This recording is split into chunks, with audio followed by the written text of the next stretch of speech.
तो ये बताओ, लास्ट क्लास में हमने चैप्टर 1 फिनिश किया था, ठीक है ना। एक मिनट, तो ठीक है, तो मैं क्या बोल रहा हूँ कि लास्ट क्लास हमने क्या किया, चैप्टर 1 फिनिश किया था। तो चैप्टर 1 एक बार ओपन करता हूँ, कोई डाउट है तो बताओ, किसी ने अगर कोई ट्राई किया हो क्वेश्चंस। थ्योरीज हमने कंप्लीट कर लिए थे, और जी अच्छा एग्जाम्पल बाकी है, अच्छा अच्छा हाँ, एक मिनट, ये वाला ये 25 नंबर ना, 28, अच्छा अच्छा, ओके ओके, ठीक है। तो देखो, जो भी लोग अभी 11th वाले हो, आप क्लास 11th के एनसीईआरटी उठाओ। हमने थ्योरीज कर लिए, तो आपने अगर पहली बार आप ज्वाइन किए हो, हाँ, तो जो लोग पहली बार ज्वाइन किए हो वो रिकॉर्डिंग पीछे देख लेना। अभी आपको अगर डाउट है, किसी एक्सरसाइज में डाउट है, या कोई एग्जाम्पल में डाउट है एनसीईआरटी क्लास 11th का, तो आप पूछ सकते हो। अभी जैसे मनीष ने पूछा है जी, ठीक है, हाँ मनीष, तो 28 एग्जाम्पल कराता हूँ, ठीक है ना। ये समझ नहीं आया आपको क्या भाई? मनीष कौन सा, ये 28 यही वाला है, कोई और कह रहे थे आप?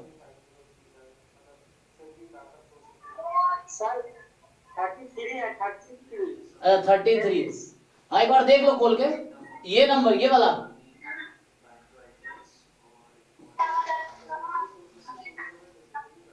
दिख रहा है आप लोगों को?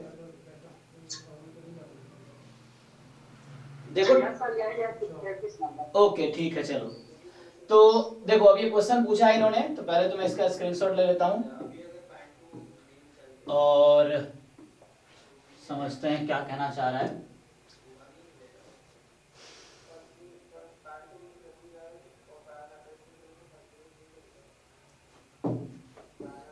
देखो, तो एक्चुअली अभी हम क्या कर रहे हैं, जो क्लास 11th की एनसीईआरटी है, क्लास 11th एनसीईआरटी, ठीक है ना, 11th क्लास का जो एनसीईआरटी बुक है वो फॉलो कर रहे हैं हम। हमने चैप्टर 1 कंप्लीट कर लिया है थ्योरी। तो हमने जो अब तक जितने लेक्चर्स हुए, आई थिंक 9 लेक्चर हो गए, 10वां लेक्चर है। तो 9 लेक्चर्स में हमने 1.1 एक्सरसाइज से 1.1, 1.2, 1.3, 1.4, 1.5, 1.6 लास्ट क्लास में किया था। हमारी क्लास होती है मंडे वेडनेसडे फ्राइडे, ठीक है ना। तो लास्ट क्लास में हमने किया था 1.6। अब जो भी डाउट किसी को है, कोई एग्जाम्पल में या किसी एक्सरसाइज में, अब हर एक्सरसाइज के बाद एक है मिसलेनियस एक्सरसाइज। तो आप मिसलेनियस एक्सरसाइज अगर आपने सॉल्व किया है, कोई एग्जाम्पल या कोई एक्सरसाइज आपको अगर समझ नहीं आया हो, तो आप पूछ सकते हो। जैसे मनीष ने पूछा एग्जाम्पल 33, चलिए ट्राई करते हैं। तो ये कह रहा है कि, ठीक है ना, एग्जाम्पल 33 क्या कह रहा है, आउट ऑफ 500 कार ओनर्स, ठीक, out of 500 car owners investigated, total 500 car owner को इन्वेस्टिगेट किया गया। 400 owned car A, 200 owned car B, 50 owned both A and B cars, is this data correct? बोला टोटल 500 लोग हैं। अब देखो जरा नोट कर लेते हैं क्या कहना चाह रहा है। So solution two example 33, total 500 car owner है, ठीक है, 400 ने कार ए खरीदा, तो number of people who bought car A 400 लोग हैं। वैसे लोग जिन्होंने कार बी खरीदा है वो कितने लोग हैं, 200, सही ना। और 50 ऐसे लोग हैं जो दोनों में हैं, ए इंटरसेक्शन बी वाले 50 लोग हैं। ए इंटरसेक्शन बी वाले कितने हैं, 50 लोग हैं। अब क्वेश्चन टोटल कितने लोग थे, कहता है out of 500 car owners investigated. तो तुम पहले इसका यूनियन निकालो, number of element in A union B आपका कितना आएगा, ट्राई करो जरा।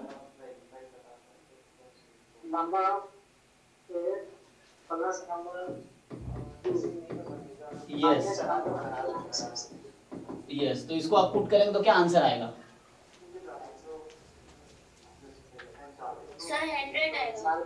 ओके। तो इसको अब एक मिनट देख लेते हैं, 400 प्लस 200 माइनस 50, सो ये आया 550।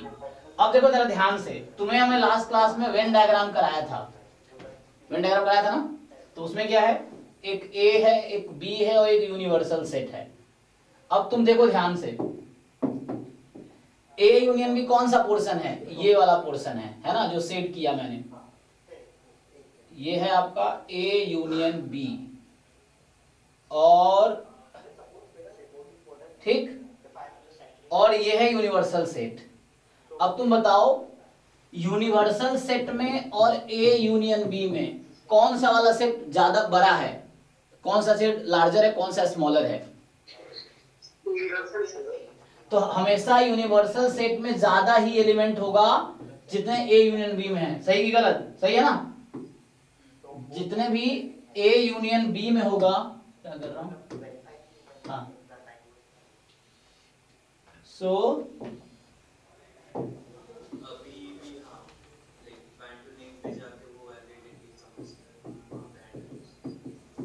अब आप खुद ही बताओ। देखो ये मुझे पता है, क्यों पता है, क्योंकि टोटल थे यूनिवर्सल सेट में कितने मेंबर इस क्वेश्चन में दे रखा, आउट ऑफ कितने ऑनर बोल रहा है, सो यूनिवर्सल सेट में कितने लोग हैं, 500, और ए यूनियन बी में कितने लोग आए,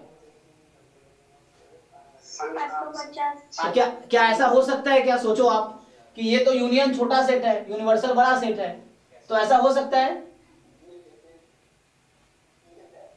क्या, ऐसा होगा कि 500 ज्यादा है 550 से? ये तो गलत बोल रहा है ना, क्योंकि ये मुझे पता ऐसा होना चाहिए था कि यूनिवर्सल सेट में हमेशा ए यूनियन बी से ज्यादा एलिमेंट होंगे। ऐसा क्यों होगा, तो उसके पीछे लॉजिक ये है कि जो ए यूनियन बी है, this is a subset of universal set, simple, ये हमारा यूनिवर्सल सेट, इसके अंदर ए बी है, तो A union B is a subset of universal set, तो number of element in A union B must be less than equal to number of element in U. और यहाँ पे वो गलत है, क्योंकि हमने ये फाइंड किया, मेरा आया ये 550 और ये क्वेश्चन में दे रखा है 500, तो क्वेश्चन ये था, आपसे पूछा जा रहा था, जो कि गलत है। तो क्वेश्चन में यही पूछा था, क्या ये डेटा करेक्ट है, तो बताओ क्या आंसर हुआ इसका, नहीं करेक्ट है, ठीक है ना, सो डेटा करेक्ट नहीं है, सिंपल। ओके, समझ आया भाई? मनीष तुम्हारा डाउट था ये, समझ आया? ठीक है, हाँ, और कोई क्वेश्चन किसी को डाउट हो? चैप्टर 1 खत्म हो गया, आज लास्ट क्लास है, अगर डाउट नहीं होगा तो चैप्टर 2 34 देखते हैं, चलिए। हाँ ये वाला, ये वाला, चलिए इसको ट्राई करते हैं। तो एग्जांपल 34 कह रहा है कि a college awarded 38 medal in football, 15 in basketball, 20 in cricket. If these medals went to a total 58 men and only 3 men got the medals in all the 3 sports, how many received medal? Exactly 2. Okay, तो कल हमने start किया था, पूरा नहीं कर पाए क्योंकि टाइम खत्म हो गया था लास्ट क्लास में। तो चलो इसको करते हैं सॉल्व। अच्छा क्वेश्चन है, बहुत अच्छा क्वेश्चन है, और ये स्कूल में अक्सर एग्जाम में पूछ लेते हैं ये क्वेश्चन। तो ये example number 34 chapter 1 NCERT class 11th। अरे इसको मुझे आगे ले जाना था, हाँ ये गलत हो गया, तो इसको हटा के अगले पेज पे।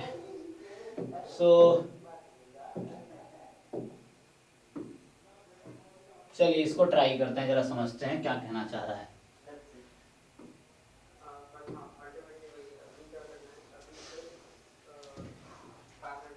अब देखो ये क्या कह रहा है, क्वेश्चन ध्यान से पढ़ो, ये chapter 1 class 11th NCERT mathematics का, ओके, एग्जांपल 34, और ये आपसे कह रहा है कि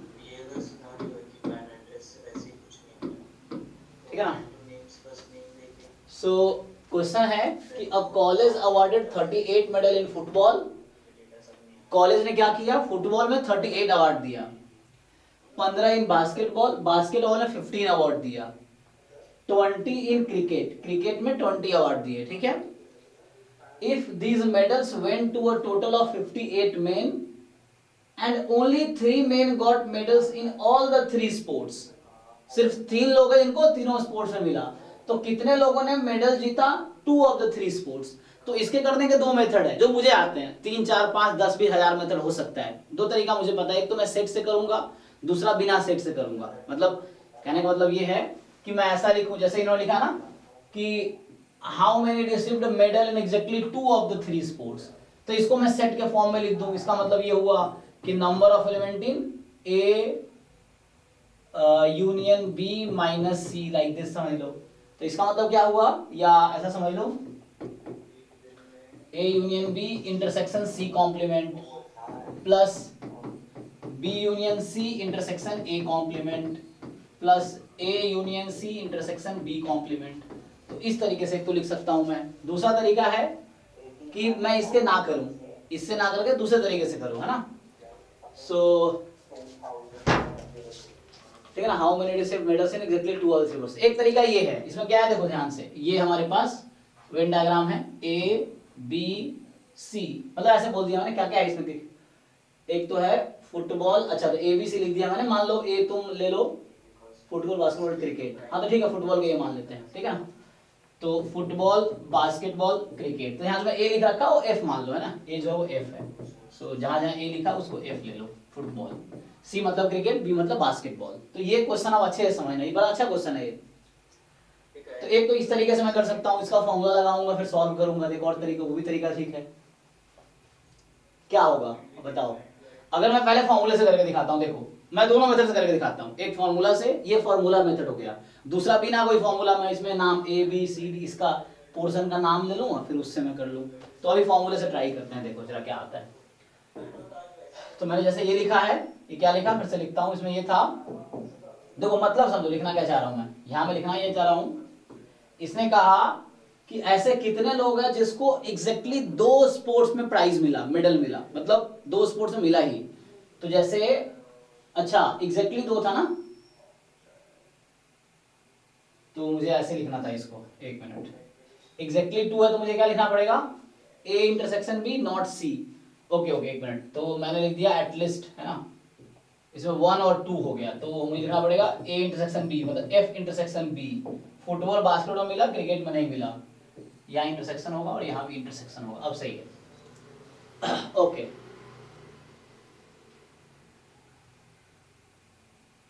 फॉर्मूले से कर सकते हो या फिर उससे, कैसे करो बताओ तुम लोग। लास्ट क्लास में कैसे कर रहे थे मनीष, एबीसी ले किया था ना स्टार्ट।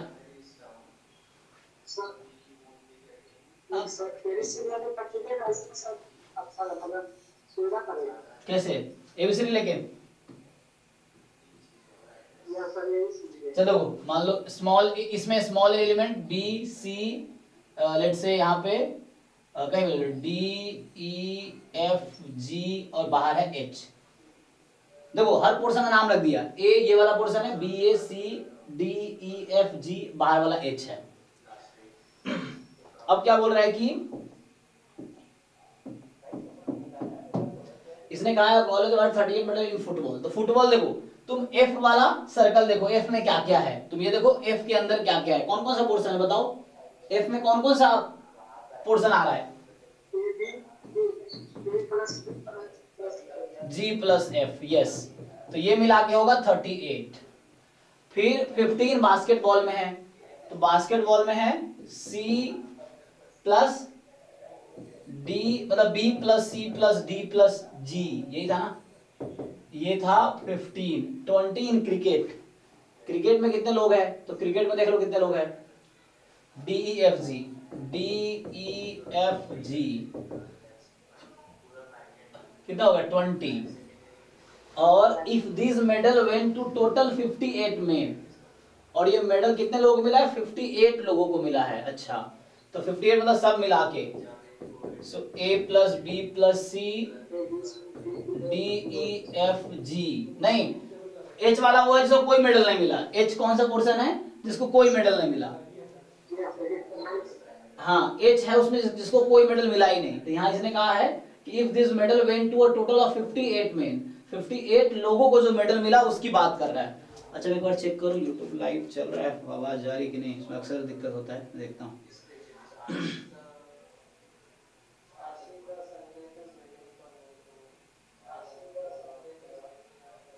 ठीक है हाँ फाइन, ठीक है हाँ फाइन ओके। तो इसकी वैल्यू जो है ए से जी तक का सम टोटल हमारे पास 58 है और बोला only 3 men got medals in all the 3 sports. तीनों स्पोर्ट्स में कितने लोगों को मेडल मिला? तो जी की वैल्यू कितनी है? 3 है। देखो यहाँ पे जी पोर्शन जो बता रहा है, जी पोर्शन में क्या है तुम ध्यान से देखो, जी में फुटबॉल वाले भी हैं, बास्केटबॉल वाले भी हैं, क्रिकेट वाले भी हैं, तीनों हैं। तो जी की वैल्यू एक्चुअली यहाँ पे मेरे पास जो है वो 3 है, ठीक है ना?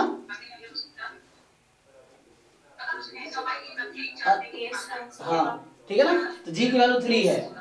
हाँ म्यूट कर लो, उसके बाद म्यूट कर लो, आवाज आ रही है बोलने के बाद, ठीक है।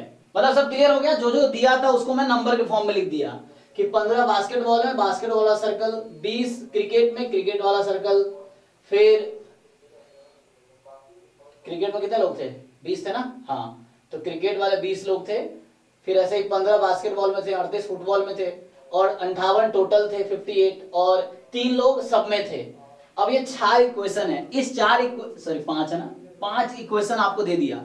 अब पूछ क्या रहा, ध्यान से देखो, how many received medal in exactly 2 of the 3 sports. वैसे पोर्शन चूज करो जो एग्जैक्टली 2 सर्कल में है, जो एग्जैक्टली 2 सर्कल्स में है। क्या क्या पोर्शन है वो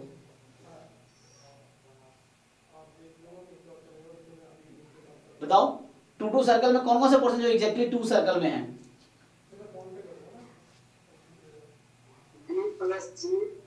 हाँ बी डी सी नहीं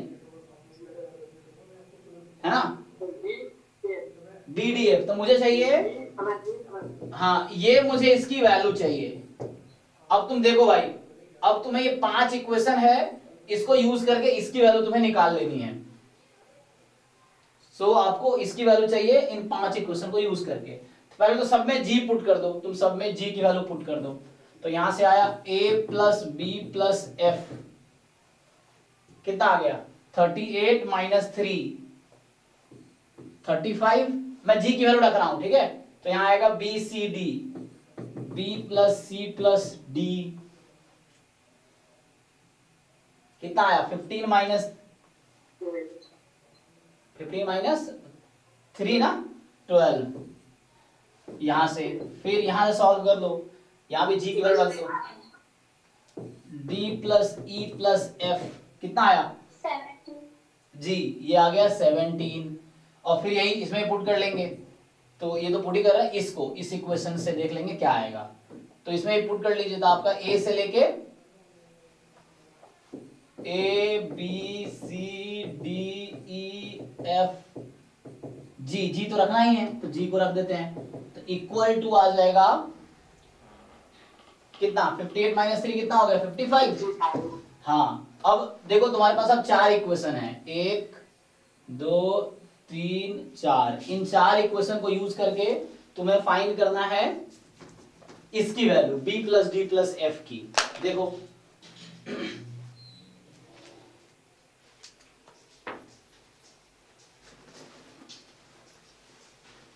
इन तीनों को ऐड कर दोगे तो क्या मिलेगा जरा बताओ मुझे? इन तीनों इक्वेशन को मैं ऐड कर दूं तो क्या मिलेगा? a कितनी बार है?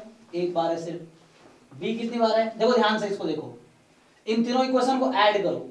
कैसे ऐड करते हैं इक्वेशन को? लेफ्ट साइड को लेफ्ट साइड से, राइट साइड को राइट साइड से। सो इन तीनों इक्वेशन को ऐड करो। देखो ऐड कर लिखता हूं, इसमें देखो a कितनी बार है? सिर्फ 1 बार। b कितनी बार है? देखो ध्यान से, b कितनी बार है इसमें? 2 बार। 2 टाइम्स, तो 2b लिख देता हूं मैं। c कितनी बार है?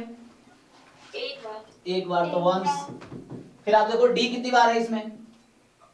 2 बार। 2 टाइम्स, तो 2d। अब देखो आप a b c d d e कितनी बार है? अब 1 बार। 1 बार, तो ये e हो गया। प्लस f कितनी बार है? 2 बार। 2 टाइम्स, तो 2f ट्वाइस हो गया। g तो है नहीं। अब इक्वल टू इन तीनों को आप ऐड करो। 64 है जी चेक करना, बाकी लोग अंधविश्वास गलत होता है, ठीक है ना? अपना अपना कैलकुलेशन करो।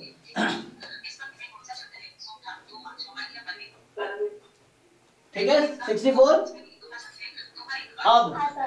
अब देखो यहाँ 2 टाइम्स है, ठीक है ना? तो इसमें से एक एक को पहले तो बाहर करो। देखो मैं लिखता हूं इसको यहाँ पे, अब इस चीज को मैं यहाँ लिख रहा हूं। तो a plus B plus C plus D plus E plus F, तो इसको अलग लिख दिया। अब इसमें बचा क्या? देखो ध्यान से, इसी को मैं दोबारा लिख रहा हूं। तो A B C D E F मैंने अलग कर दिया। अब क्या बचा एक्स्ट्रा? B plus F. नहीं, डी भी बचा ना, बी जो जो दो बार था, जो जो ट्वाइस था वो उसमें एक बचा। अब एक लिख दिया मैंने और एक एक बचा हुआ है, तो कौन कौन सा बचा? B plus D plus F. F F. और ये पूरा आपका है 64। अब इसकी वैल्यू पता है ना आपको, देखो यहां से कितनी है? 55। तो इसको 55 रख देते हैं। अब मुझे चाहिए क्या था? बीडीएफ चाहिए था, कहा तो गया देखो, ठीक है ना। मुझे इसकी वैल्यू चाहिए था, तो यहां से देखो ध्यान से, मुझे चाहिए था b प्लस एफ, तो इसकी वैल्यू है 55, ठीक है, इसकी वैल्यू है 55, पुट कर दो, तो 64 माइनस 55 कितना आया? तो ये आपका आंसर है। देखो अब ध्यान से, डाउट है तो बताओ।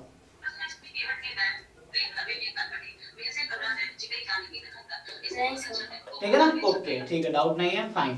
तो सिंपल था कि हमें कुछ कंडीशंस दे रखी थी, 5 कंडीशन दे दिया था, बोला था b plus D plus F बताओ। तो हमने क्या किया, मैंने क्या किया, पहले सब में g की वैल्यू रख दिया, तो ये मेरे पास 1 2 3 4 इक्वेशन आए।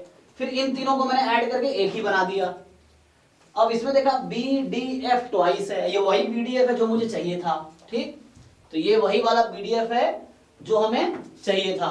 तो मैंने क्या किया, उसको एक को अलग कर दिया, A B C D E F लिख दिया, फिर बीडीएफ अलग, और इसकी वैल्यू मुझे यहाँ पता थी तो पुट कर दिया मैंने। और ये सब कहाँ से आए थे इक्वेशन, उसमें दिया था, और ये ध्यान रखना था मुझे, A B C D portion नाम था। ओके, चलिए।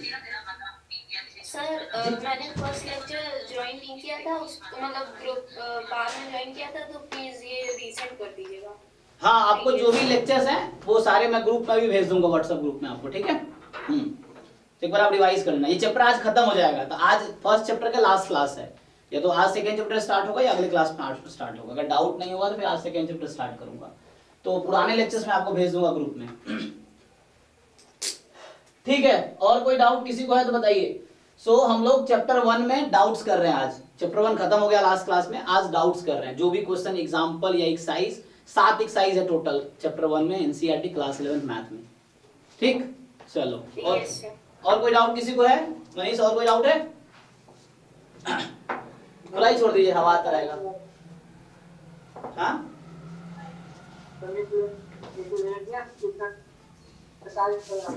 हाँ बताओ बताओ, मिसलेनियस एक्सरसाइज में कौन सा? देखो इसका आंसर क्या है देख लेते हैं। इसका आंसर भी 9 आया हुआ है, ठीक है। इसने ऐसे सॉल्व किया, देखो इससे सॉल्व किया, मैंने उससे नहीं किया, मैंने इसके तरीके से सॉल्व नहीं किया। ये एग्जांपल था जो भी हम कर रहे थे ना, वो एग्जांपल था। तो इसने ऐसे सॉल्व किया, मैंने इसके तरीके से सॉल्व नहीं किया, मैंने अपने तरीके से किया। तो वैसे भी कर सकते थे। सो हमने हालांकि किया, इसने भी वैसे कुछ। हाँ, तो फॉर्मूला याद करने जरूरत नहीं है, जैसे मैंने किया वैसे हो जाएगा। अब इसमें बताओ एक्सरसाइज में कौन सा क्वेश्चन डाउट है, मिसलेनियस एक्सरसाइज में? Question number 2, okay. चलिए 2 देखते हैं, 2 आते हैं, ओके। तो 2 क्या कह रहा है, in each of the following determine whether the statement is true और false. If it is true prove it, if it is false give an example. देखो कोई स्टेटमेंट लिखा हुआ है, जैसे मैं आपसे एग्जांपल देता हूं कि जैसे कोई स्टेटमेंट मैं बोलूंगा, जैसे मैं बोलूंगा कि जैसे सारे रियल नंबर पॉजिटिव होते हैं, तो आप कहोगे नो, क्यों? क्योंकि आपको -1 भी तो रियल है। तो मेरा कहने का मतलब क्या है, कोई स्टेटमेंट अगर गलत है तो एक एग्जांपल काफी है उसको गलत कहने के लिए। अगर कोई स्टेटमेंट रॉन्ग है ना, तो एक ही एग्जांपल देना है जो उसे गलत कर दे, और अगर सही है तो उसको प्रूव करना पड़ता है। एग्जाम्पल कभी भी किसी को प्रूव नहीं कर सकता, एग्जाम्पल प्रूव नहीं करेगा, उसका एक जनरल प्रूफ होता है। तो कोई चीज ट्रू है तो ऑलवेज ट्रू होगा, हमेशा ट्रू होगा, चाहे कोई भी एग्जाम्पल ले लो आप। तो एग्जाम्पल से कभी प्रूव नहीं किया जा सकता, एग्जाम्पल से डिसप्रूव किया जाएगा। डिसप्रूव का मतलब गलत प्रूफ किया जाएगा एग्जाम्पल से, ठीक है। तो यहां भी ऐसे ही कहना चाह रहा है कि अगर कोई स्टेटमेंट गलत लग रहा है आपको तो एग्जाम्पल दो, और अगर सही है तो प्रूव करके दिखाओ, ठीक है। सही है तो प्रूफ करना है। तो देखो इसको समझिए थोड़ा सा। तो यहाँ क्या मीनिंग, 2 मीनिंग समझनी, बिलोंग्स टू की और एक सबसेट की, वो समझनी है हमें। चलो तो इसको मैं उधर बुलाता हूँ क्वेश्चन को पहले।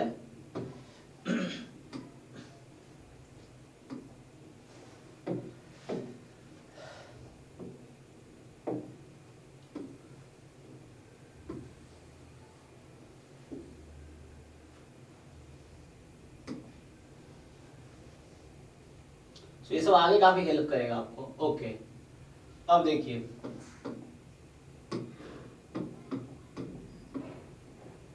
ये क्या बोल रहा है कि पहला देखो मुझे चेक करना है, ये जो स्टेटमेंट लिखा है if x belongs to a and a belongs to b then x belongs to b।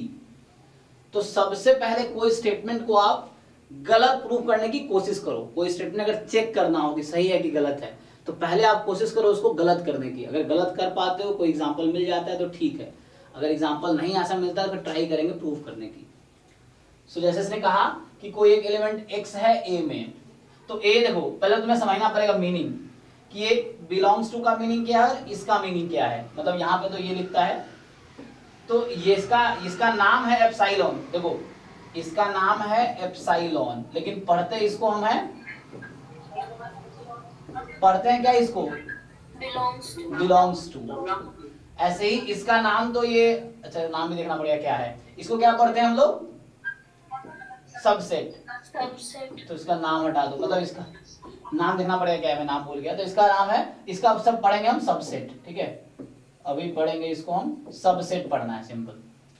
सो ये है सबसेट। तो सब एग्जांपल ही दे देता हूं पहले समझने के लिए। देखो जैसे कहीं लिखा हुआ है ए में है 1 2, तो आप क्या लिखोगे 1 belongs to A, 2 belongs to A, है ना, ऐसे ही होता है ना, इस तरीके से।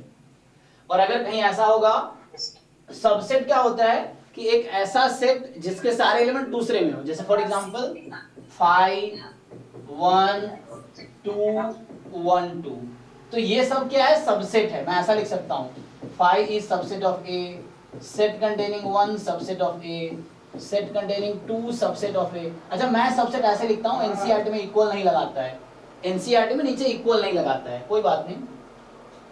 सो इसको ऐसा, और सेट कंटेनिंग 1 2 भी सबसेट है ए का। मैं बस मतलब समझा रहा हूं कि क्या है। अब देखो जरा, तो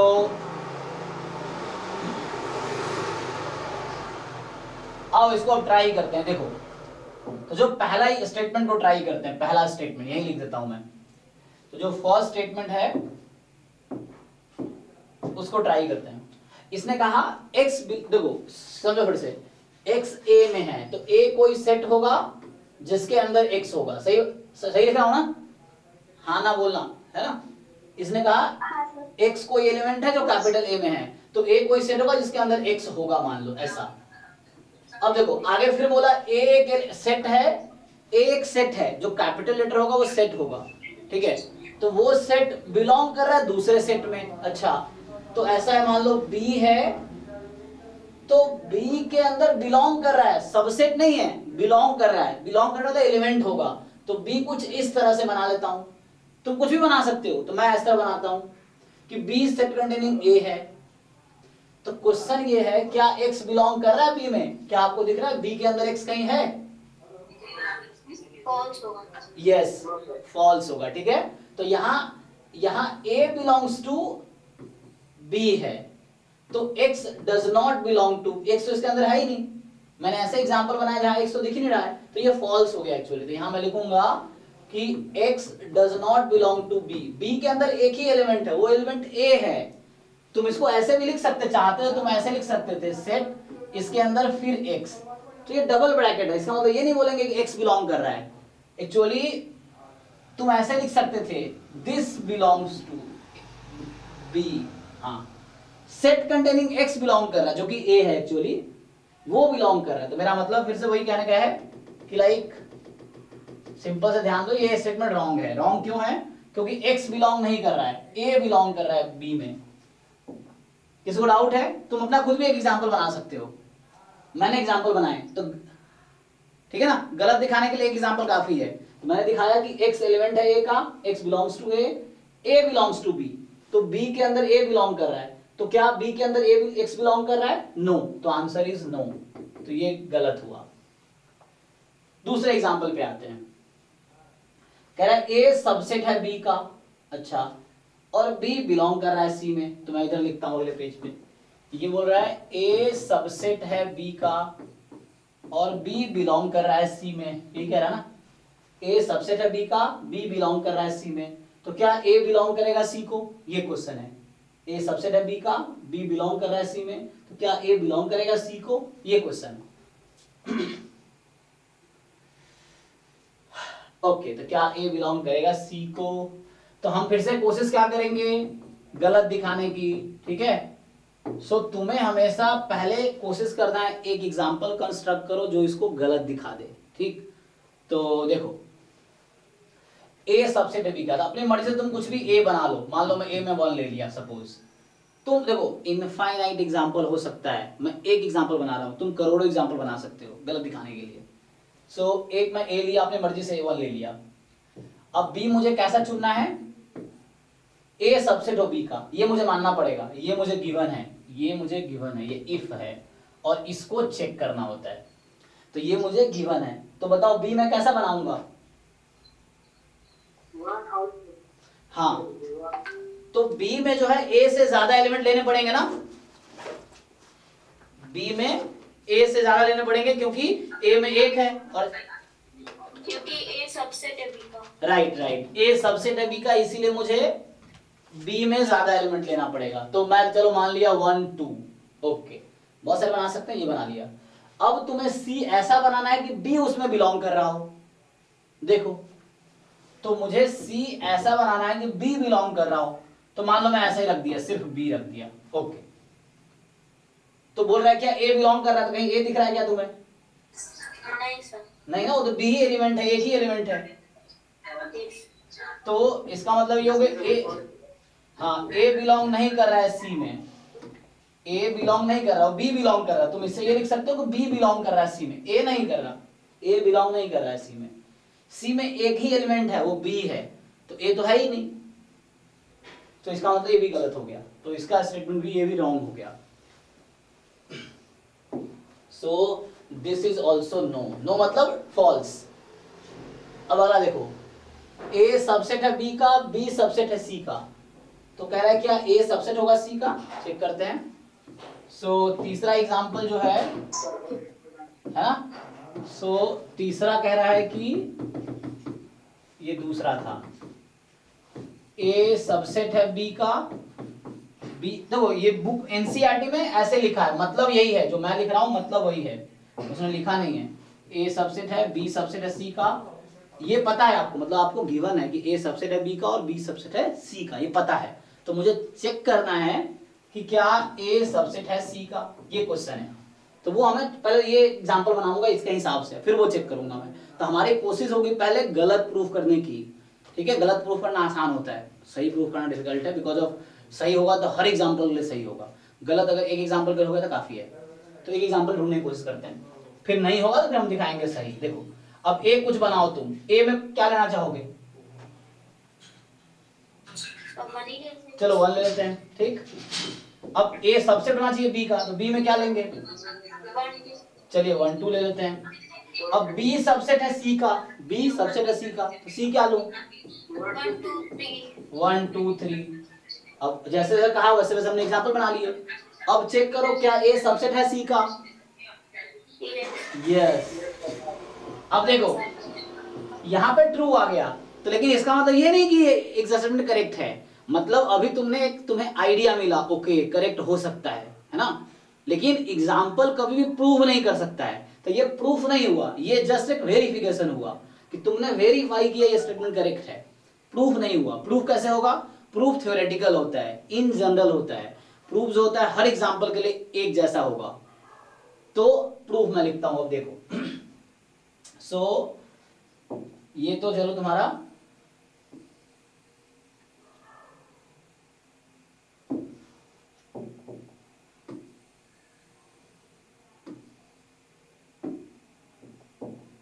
मैं ये भी प्रूफ लिखूंगा, ठीक है। चलो तो एक लाइन में आ गया, सो ए बी सी। अब देखो इसका प्रूफ करता हूं कि सही है ये, तो पहले मुझे दिया था ए सबसेट है बी का, तो कोई मुझे बताओ ए सबसेट है बी का डेफिनेशन क्या है मैथमेटिकली, ए सबसेट है बी का इफ एंड ओनली इफ, क्या स्टेटमेंट होता है, जब ए के सारे एलिमेंट्स बी में आए। यस यस, आप सही कह रहे हो, लेकिन मैथमेटिकली कैसे लिखेंगे, आपने बोला सही है, उसको मैथ्स के टर्म में लिखना, उसको ऐसे लिखना पड़ेगा कि x belongs to a implies x belongs to b। इसका ये मतलब हुआ कि अगर कोई एलिमेंट a में है तो वो b में भी होगा, इसका ये मतलब है। बुक में आप एनसीईआरटी में ऐसा लिखा रहेगा, एनसीईआरटी में देखोगे यहाँ लिखा होगा if and only if, I double F, if and only if, मतलब अगर ए सबसेट है बी का तो ऐसा होगा, और ऐसा होता है तो ये होगा। तो ये मैथमेटिकल डेफिनेशन समझ लो कि ए सबसेट बी का कब होगा, if and only if X belongs to A. X कोई भी एलिमेंट हो सकता है, ठीक है ना। तो अगर एक्स ए में है देन, ये जो सिंबल है इसको देन बोलते हैं, ये सिंबल है, इंप्लाइज नाम है इसका, इसको पढ़ते हैं देन, इसका इंप्लाइज नाम है, पढ़ते हैं इसको हम देन है। ये इंप्लाइज भी पढ़ सकते हो, जैसे एप्सिलॉन था उसको हम बिलोंग्स टू पढ़ते हैं, नाम एप्सिलॉन है, पढ़ते बिलोंग्स टू है, उस तरह से। सो कह रहा है कि ए सबसेट है बी का if and only if X belongs to A then X belongs to B. तो सिंपल देखो, मैं यहां से स्टार्ट करूंगा तो मुझे पता है ए सबसेट है बी का, तो इसका मतलब हुआ कि मैं मान लेता हूं लेट एक्स बिलोंग्स टू ए। तो मुझे तो दे रखा ना ए सबसेट है बी का, तो इसका क्या मतलब होगा जो यहां लिखा हुआ है। तो आगे क्या लिखेंगे अब बताओ, इसका आगे क्या लिखूं। मैंने अज्यूम किया x belongs to a, a subset है b का, तो इसका क्या मीनिंग है आगे, x also belongs to b। Yes yes right. तो आपको ऐसे प्रूफ लिखना पड़ेगा x बिलोंग्स टू b, और ऐसा क्यों लिखा मैंने, क्योंकि मुझे पता है a सबसेट है b का, इसीलिए ऐसा हुआ। अब आगे बताओ, तुम्हें बता रखा है क्वेश्चन में कि b जो है सबसेट है c का, तो अगला स्टेटमेंट क्या होगा,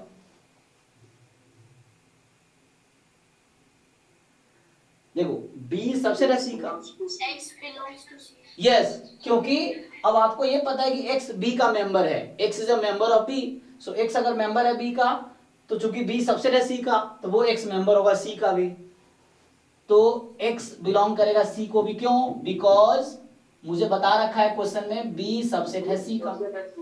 अब आपने स्टार्ट यहां से किया था, पहुंच यहां पे गए, सो 10 इस प्रकार से आपने क्या देखा कि जब आपने माना था कि x a में है तो एंड में पता चल गया कि वो x c में भी है।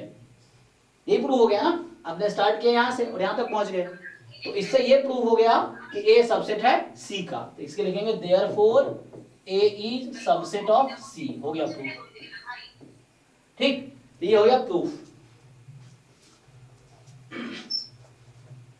तो जब प्रूफ करना होगा तो जनरल प्रूफ होगा, गलत करना है तो एग्जाम्पल काफी है, सही एग्जाम्पल से कभी नहीं होगा, वो वेरीफाई होगा, जहां लिखा होगा वेरीफाई दैट तब ऐसा करोगे, जहां लिखा होगा प्रूव दैट तो ऐसा करना पड़ेगा, वरना मार्क्स नहीं मिलेगा।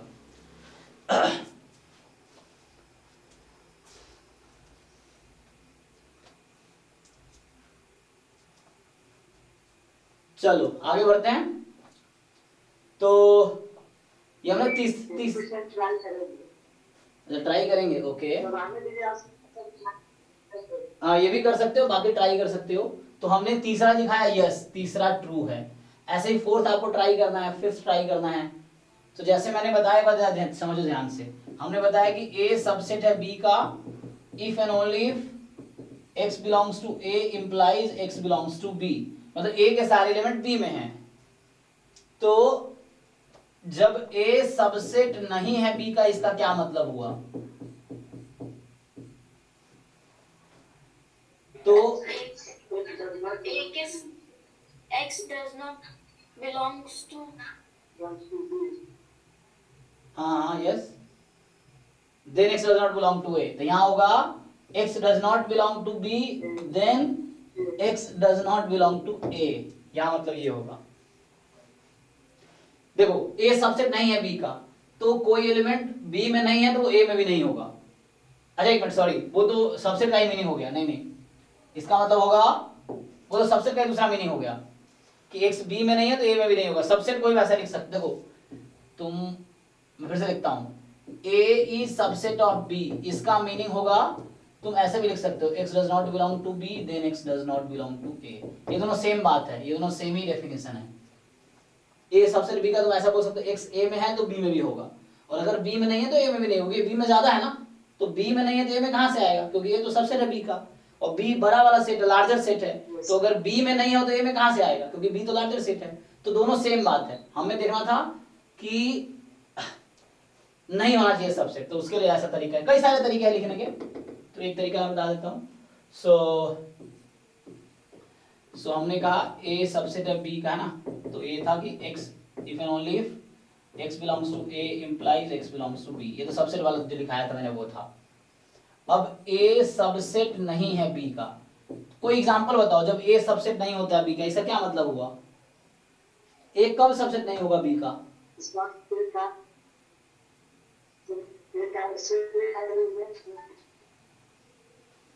यस, a में कोई एक ऐसा एलिमेंट मिलेगा जो b में नहीं होगा, है ना।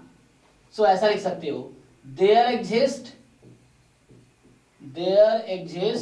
तो ऐसा लिखना पड़ेगा, there exist x belongs to a such that x does not belong to b, एक ऐसा एलिमेंट a में जरूर होगा जो b में नहीं होगा, इसीलिए a सबसेट नहीं है b का। अब जानते हो ना, क्योंकि a सबसेट होगा b का, तो a में जो भी है वो सब b में होगा, तो a सबसेट नहीं है b का क्या मतलब हुआ?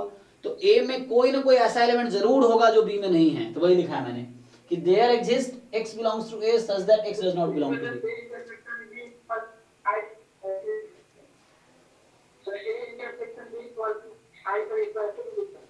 नहीं नहीं नहीं नहीं नहीं, वो अलग होता है, वो डिसजॉइंट सेट है। डिसजॉइंट सेट में ये होता है कि कुछ भी कॉमन नहीं है, a इंटरसेक्शन b 5, ये अलग बात है। वो एग्जांपल देता हूं, मान लो a है 1 2 और b है 2 3, तो यहाँ a इंटरसेक्शन b क्या है बताओ?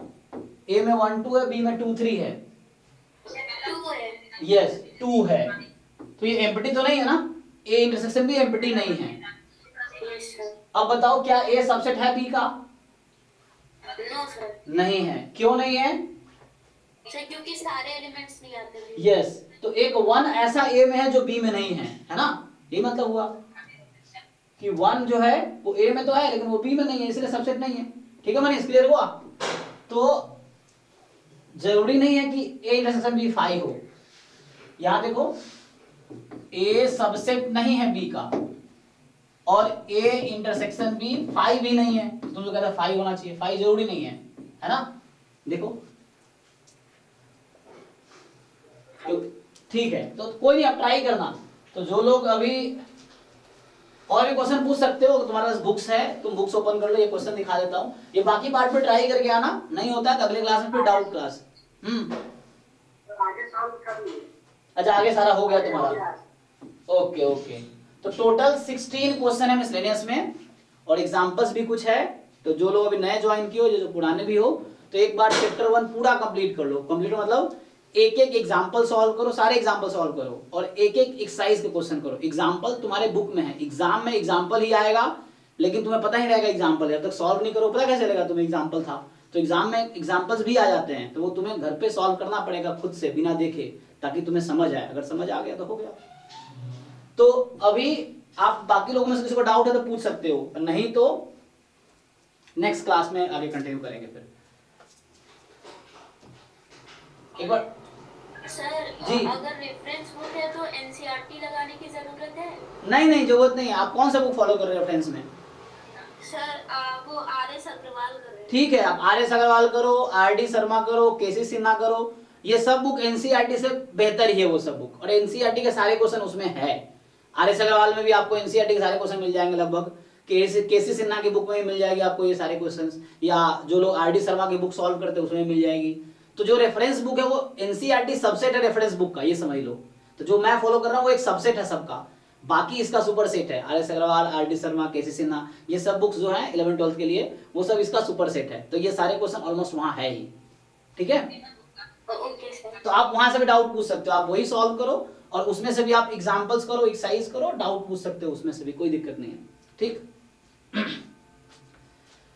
ठीक है, तो आप लोग चैप्टर 1 कंप्लीट करके आना नेक्स्ट क्लास में। अगर डाउट रहा तो डाउट पूछना, नहीं तो मैं चैप्टर 2 स्टार्ट करूंगा। और चैप्टर 2 क्या है, ये बहुत मुश्किल चैप्टर, मैं बता दूं थोड़ा सा तुम्हें इसके बारे में।